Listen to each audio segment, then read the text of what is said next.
वक्रतुंड महाकाय सूर्यकोटि समप्रभ निर्विघ्नं कुरु मे देव सर्वकार्येषु सर्वदा। ओम सर्वमंगलमांगल्ये शिवे सर्वार्थसाधिके शरण्ये त्र्यंबके गौरी नारायणी नमोस्तुते। दुर्गा सप्तशती का दूसरा अध्याय प्रारंभ करने जा रहा हूँ। इस अध्याय को सुनने मात्र से प्राणियों के सभी संकट दूर होते हैं और घर में देवी का आगमन होता है। सभी सांसारिक सुख की प्राप्ति होती है और घर से दरिद्रता का नाश होता है। तो इस द्वितीय अध्याय का आप सब श्रवण करें और घर में हो सके तो मंदिर में और घर में इस मेरे वीडियो को चला कर रखें ताकि एक पॉजिटिव एनर्जी का आपके घर में आवागमन चालू हो और माता की कृपा प्राप्त हो। शुरू करने जा रहे हैं दुर्गा सप्तशती का दूसरा अध्याय विनियोग। ओम मध्यम चरित्र के विष्णु ऋषि हैं। महालक्ष्मी देवता, उष्णिक छंद, शाकंभरी शक्ति, दुर्गा बीज, वायु तत्व और यजुर्वेद स्वरूप है। श्री महालक्ष्मी की प्रसन्नता के लिए मध्यम चरित्र के पाठ में इसका विनियोग किया है। मैं कमल के आसन पर बैठी हुई प्रसन्न मुख वाली महिषासुर मर्दनी भगवती महालक्ष्मी का भजन करता हूँ, जो अपने हाथों में अक्षमाला, फरसा, गदा, बाण, वज्र, पद्म, धनुष, कुंडिका, दंड, शक्ति, खड्ग, ढाल, शंख, घंटा, मधुपात्र, शूल, पास और चक्र धारण करती है। ऋषि बोले, पूर्व काल में देवताओं और असुर में पूरे 100 वर्षों तक घोर संग्राम हुआ था। उसमें असुरों का स्वामी महिषासुर था और देवताओं के नायक इंद्र थे। उस युद्ध में देवताओं की सेना महाबली असुरों से परास्त हो गई। संपूर्ण देवताओं को जीतकर महिषासुर इंद्र बन बैठा। तब पराजित देवता प्रजापति ब्रह्मा जी को आगे करके उस स्थान पर गए जहां भगवान शंकर और विष्णु विराजमान थे। देवताओं ने महिषासुर के पराक्रम तथा अपनी पराजय का यथावत वृत्तांत उन दोनों देवेश्वरों से विस्तार पूर्वक कह सुनाया। वे बोले, भगवान, महिषासुर सूर्य, इंद्र, अग्नि, वायु, चंद्रमा, यम, वरुण और अन्य देवताओं के भी अधिकार छीनकर स्वयं ही सबका अधिष्ठाता बन गया है। उस दुरात्मा महिष ने समस्त देवताओं को स्वर्ग से निकाल दिया है। अब वे मनुष्यों की भांति पृथ्वी पर विचरते हैं। दैत्यों की यह सारी बातें हमने आप लोगों से कह सुनाई। अब हम आपकी ही शरण में आए हैं, उसके वध का कोई उपाय सोचिए। इस प्रकार देवताओं के वचन सुनकर भगवान विष्णु और शिव ने दैत्यों पर बड़ा क्रोध किया। उनकी भौहें तन गई और मुंह टेढ़ा हो गया। तब अत्यंत कोप से भरे हुए चक्रपाणी श्री विष्णु के मुख से एक महान तेज प्रकट हुआ। इसी प्रकार ब्रह्मा, शंकर तथा इंद्र आदि अन्य देवताओं के शरीर से भी बड़ा भारी तेज निकला। वह मिलकर एक हो गया। महान तेज का वह पुंज जलते हुए पर्वत सा जान पड़ा। देवताओं ने देखा, वहाँ उसकी ज्वालाएं संपूर्ण दिशाओं में व्याप्त हो रही थी। संपूर्ण देवताओं के शरीर से प्रकट हुए उस तेज को कहीं तुलना नहीं की जा सकती है।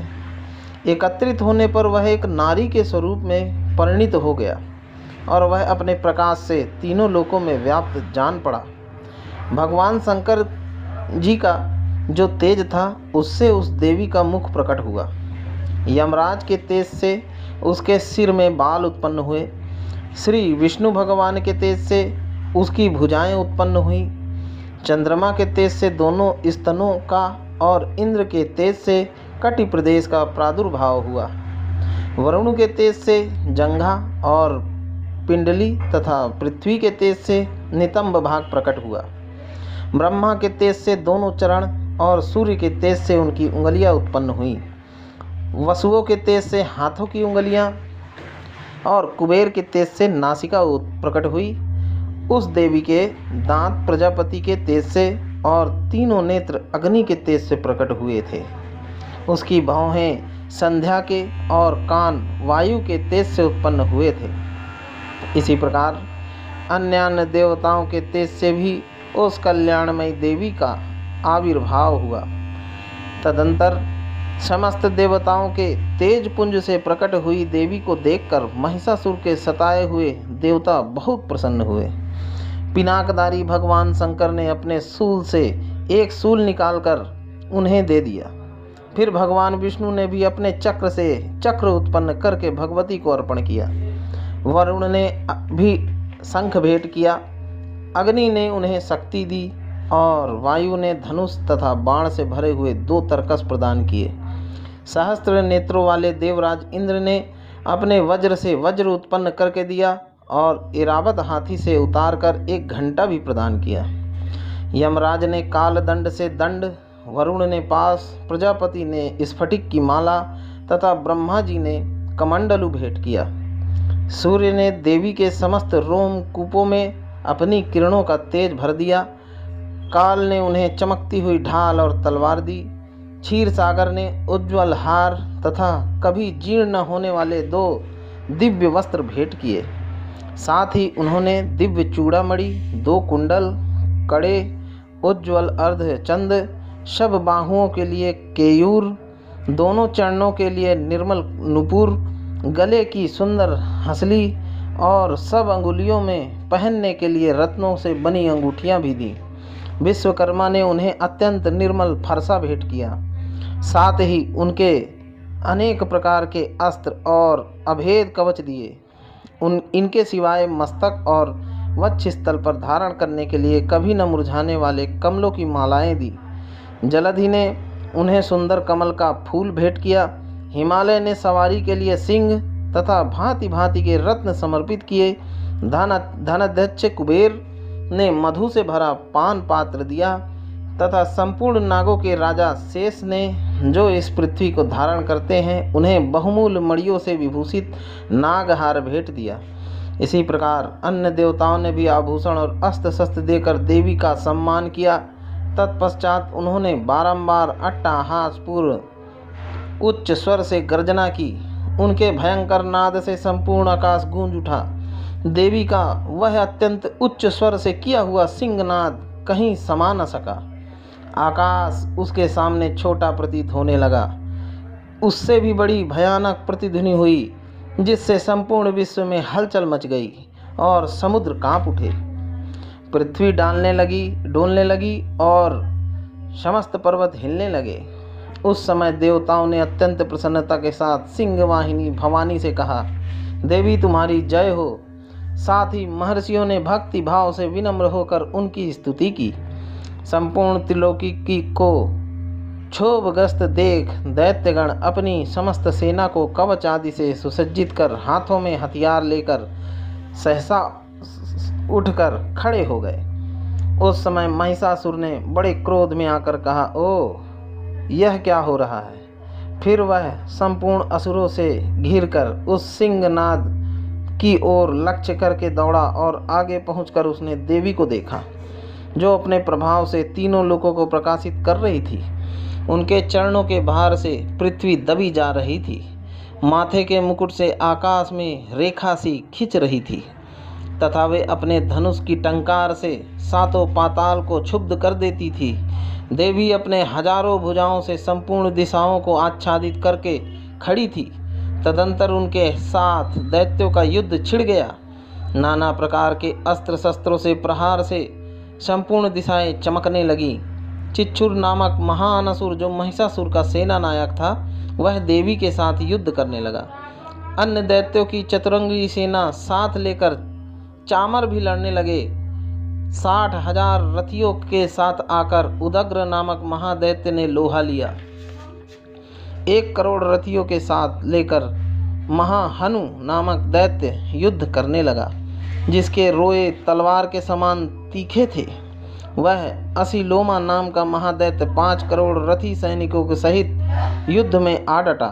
60 लाख रथियों से घिरा हुआ वास्कल नामक दैत्य भी उस युद्ध भूमि में लड़ने आया।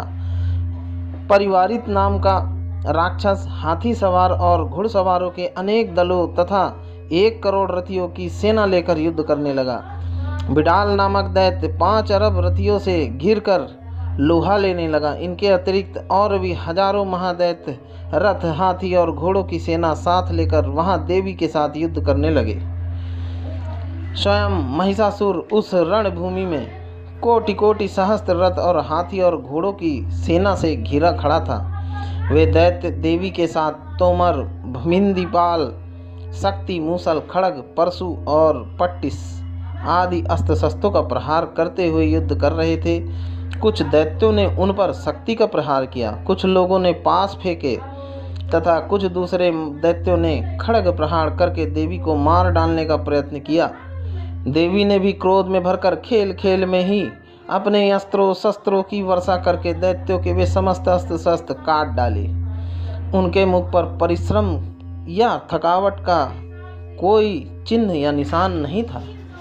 देवता और ऋषि उनकी स्तुति करते थे और वे भगवती परमेश्वरी दैत्यों के शरीरों पर अस्त्र शस्त्रों की वर्षा करती रही। देवी का वाहन सिंह भी क्रोध से भरकर गर्दन के बालों को हिलाता हुआ असुरों की सेना में इस प्रकार विचरने लगा मानो वनों में दनावल फैल रहा हो।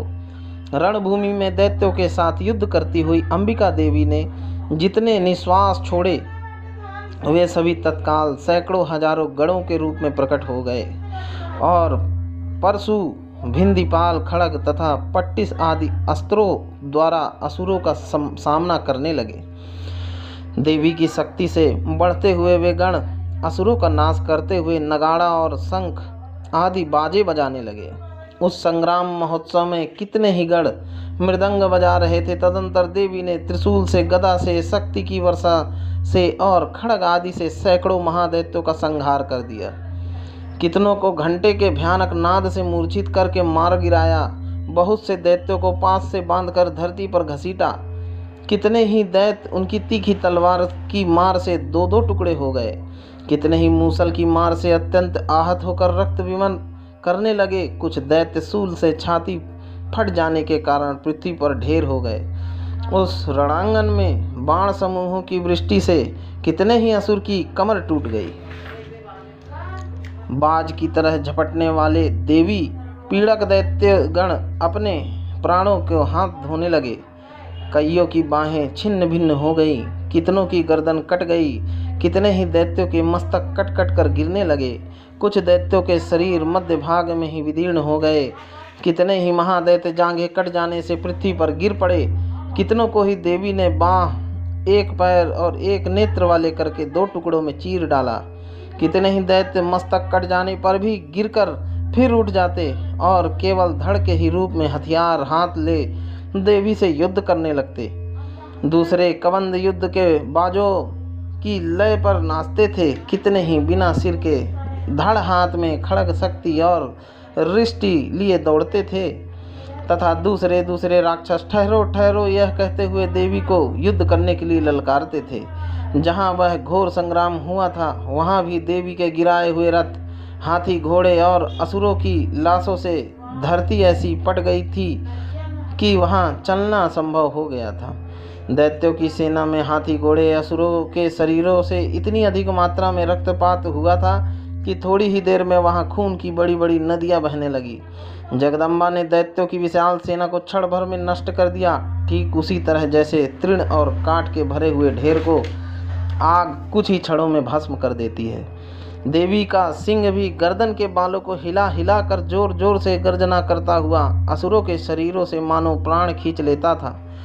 वहाँ देवी के गणों ने भी उस महादैत्य के साथ ऐसा युद्ध किया जिससे आकाश में खड़े हुए देवतागण उन पर प्रसन्न हुए और फूलों की वर्षा करने लगे। श्री मार्कंडेय पुराण में सावर्णिक मनवंतर की कथा के अंतर्गत देवी महात्व का महिषासुर सैन्य वध के नाम से दूसरा अध्याय पूर्ण हुआ। अपराध सहस्त्राणि क्रियन्ते हरिनिशम्या दासोऽस्मि मां मत्वा क्षमत्व परमेश्वरी। आवाहनं न जानामि विसर्जनं पूजां चैव न जानामि क्षम्यतां परमेश्वरी। मंत्रहीनं क्रियाहीनं भक्तिहीनं सुरेश्वरी यत्पूजितं मया देवी परिपूर्णं तदस्तु मे अपराधशतं कृत्वा जगदम्बेति चोच्चरिति या गतिं समाप्नोति नाताम्रां दयासुरा सापराधोऽस्मि शरणं प्राप्तस्ता जगदम्बिके इदानीमनुकं मेऽहं यथेच्छसि तथा कुरु अज्ञानामितिं भ्रान्ता यन्नूनमधिकं कृतं तत्सर्वं क्षम्यतां देवी प्रसीद परमेश्वरी। कामेश्वरी जगन्माता सचिदानंद विग्रह गृहाणार्चिमिमां प्रीत्या प्रसीद परमेश्वरी। गुहात् गुगुप्ति तम गृहाणास्म कृतं जपम सिद्धिर्भवतु मे देवी तत्प्रसादा सुरेश्वरी। हे परमेश्वरी, मेरे द्वारा रात दिन सहस्त्रों अपराध होते रहते हैं। यह मेरा दास है ऐसा समझकर मेरे उन अपराधों को तुम कृपा पूर्वक क्षमा करो। हे परमेश्वरी, मैं आवाहन नहीं जानता, विसर्जन करना नहीं जानता तथा पूजा करने का ढंग भी नहीं जानता। आप मुझे क्षमा करो। देवी सुरेश्वरी, मैंने जो मंत्रहीन क्रियाहीन भक्तिहीन पूजन किया है वह सब आपकी कृपा से पूर्णता को प्राप्त हो। सैकड़ों अपराध करके भी जो तुम्हारी शरण में पहुंचकर जगदम्बे कहकर पुकारता है उसे वह गति प्राप्त होती है जो ब्रह्मा आदि देवताओं के लिए भी सुलभ नहीं है। हे जगदम्बिका, मैं अपराधी हूँ किंतु तुम्हारी शरण में आया हूँ, तुम्हारी दया का पात्र हूँ। तुम जैसा चाहो वैसा करो। देवी परमेश्वरी, अज्ञान से, भूल से अथवा बुद्धि भ्रमित होने के कारण मैंने जो कमी या अधिकता कर दी है वह सब क्षमा करो और प्रसन्न हो। सच्चिदानंद स्वरूपा परमेश्वरी, जगन्माता कामेश्वरी, तुम प्रेम पूर्वक मेरी यह पूजा स्वीकार करो और मुझ पर प्रसन्न रहो। देवी सुरेश्वरी, गोपनीय तुम गोपनीय से भी गोपनीय वस्तु की रक्षा करने वाली हो। मेरे निवेदन किए हुए इस पाठ को ग्रहण करो, तुम्हारी कृपा से मुझे सिद्धि प्राप्त हो। श्री देवी क्षमा प्रार्थना देव्यार्पणमस्तु।